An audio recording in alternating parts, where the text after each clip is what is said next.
For those who don't know me, I'm Winter Fagan, Mark and Tori Fagan's youngest daughter. Everything just happened so fast. On Father's Day, actually, I called her and told her about how I was doing, that I made honor roll, everything that, the basic things you could catch up on. The next day, I'm at my brother's house, and he gets a call from my mom that my nana's in the hospital. There was so many things going through my mind, questioning, endless possibilities of what it could have happened.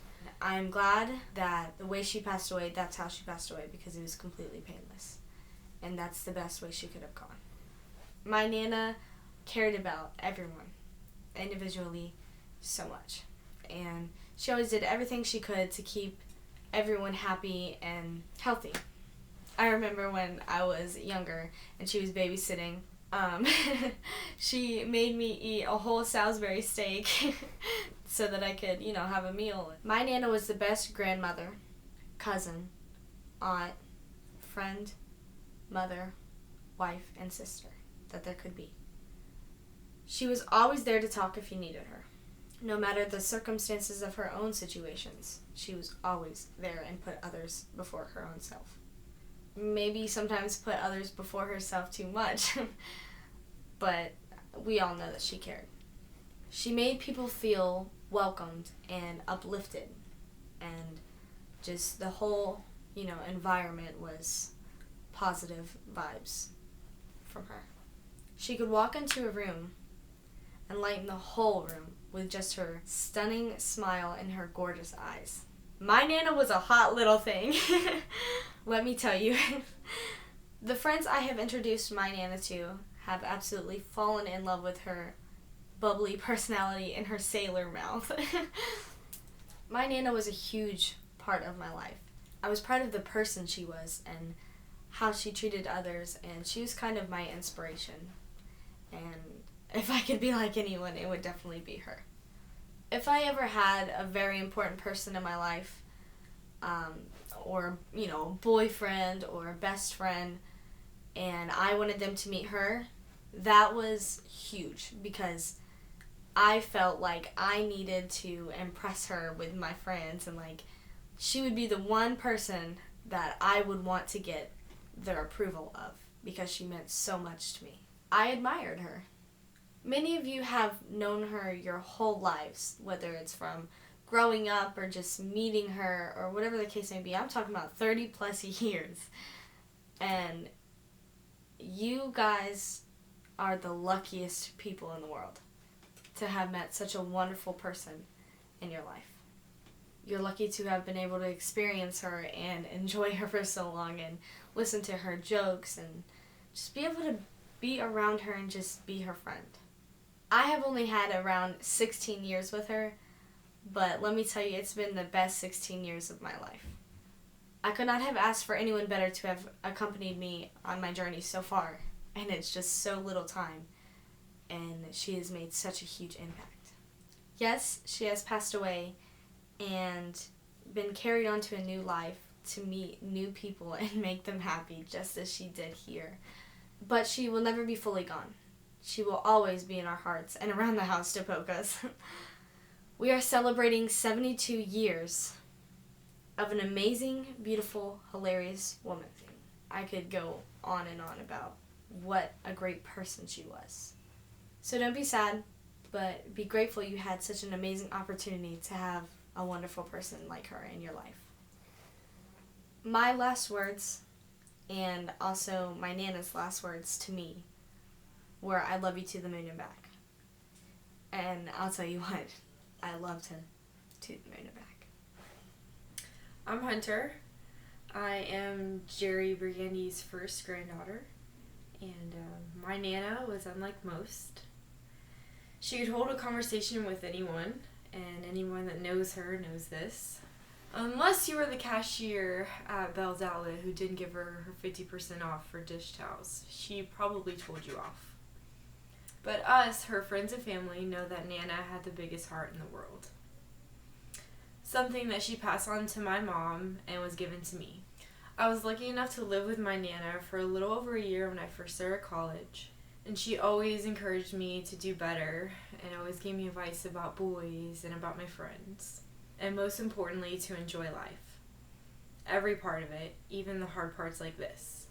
She was there for me through sad and happy times, and I have so many happy times with her. Like sitting on the back porch drinking coffee, and me telling her crazy stories about me and my friends, and her telling me all her crazy stories about her and her friends back in the day. Or going shopping and spending hours and hours going store to store. Or staying up all night and watching Once Upon a Time and eating all the candy that was in the fridge. And I always saved her the Heath bars because those are her favorite. I wish that she had more time here than she did. But I'm forever grateful for the time that I did get to spend with my Nana. And one day I'll get to tell my kids about their beautiful great-grandmother, who is such a funny, smart, loving, and spirited woman, and always will be. And I'm sure she'll start haunting me soon enough, just like she said she always would. I love you forever, Nana, and I will miss you always. Oh, hey, didn't see you there. What can I say about my Nana? There's many things I can say about her. We always refer to her as our colorful Nana. I mean, she's just one of those people that she was the sweetest thing on earth, but at the same time she kept it real. So anytime she was trying to express herself or tell a joke, it wasn't always appropriate, but we loved it nonetheless, and she knew how to deliver. No one else could get away with half the stuff she could. She was one of the biggest mentors in my life. I can reminisce over and over again about going over to sleepy town of Venice and just hanging out over at Nana's house. More than a Nana, more than a grandma, more than... You couldn't put a label on her. That was the thing. She always gave the best advice. She had insights on everything. She was just a well-rounded individual. One of the best business advice she ever gave me was, everyone is replaceable, no matter what field or job you have. But in real life, simply not the case. My Nana is not replaceable. She's just truly one of a kind. And it helped me to become who I am today, a true one of a kind. Because remember, getting older is mandatory, but growing up is optional. I love you so much, Nana. You're going to be so dearly missed. And I hope to continue to carry on your legacy just the way you would have wanted. With love, your favorite grandson. My name is Tori, and I'm Jerry's daughter. I want to say some things about my mother and why she was so special to so many people, including myself. Her whole life, she struggled. And she struggled in the sense to make a wonderful life for me, and also a wonderful life for people who are around her. She showed so much strength. Not only did she make my life wonderful, but everyone else around her. She made sure that everyone's needs were met, no matter what. In a blink of an eye, she was there. She tried her best to bring the positive out in everyone else, because that's what she was. She was the most positive person I've ever known in my whole entire life. She was not only such a staple in this family, but she was everyone's friend as well. She was everyone's confidant. She was everyone's rock. You could be at the lowest point in your whole entire life, and she would make you smile and she would make you laugh because of her one-liners, which were brilliant.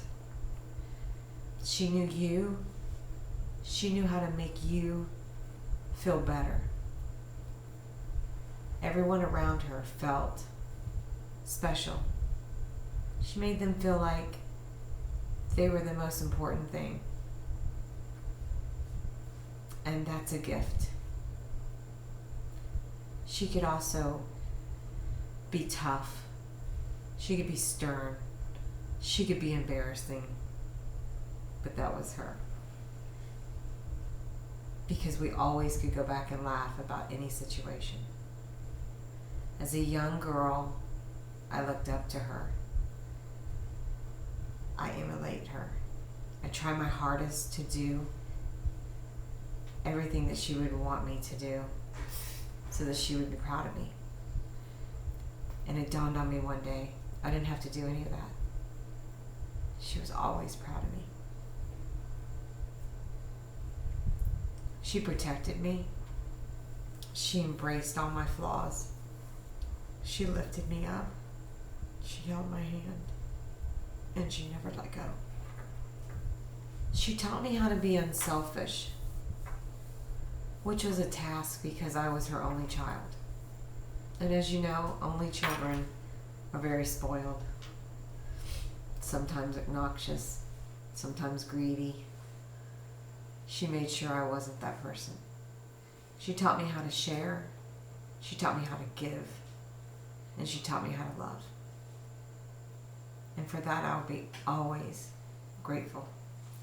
When I became a mother, she embraced being a grandmother. She loved it. She loved all her grandchildren like nobody's business. But she made it very clear she was a nana and not a grandma. Her definition was, nanas get to choose when they see their grandchildren, which I thought was very interesting. The most important thing to my mother was family. She loved everyone in her family unconditionally. That didn't mean that she wasn't going to tell you what you did wrong. Didn't mean that she wasn't going to try and help you and guide you and advise you. Even when you didn't want her advice, you got it. But that came from love. For everyone who was dear to her, they respected her. They looked to her for guidance. She was a staple of this family. She was the glue that held it together. I will always be grateful for her. And I'm so glad she was my mom. I'm so glad God gave her to me. I will always miss her, and I will always ache for her. But I know she will always live through my children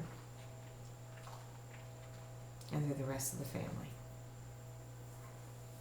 I love you, Mom, and I'll miss you forever.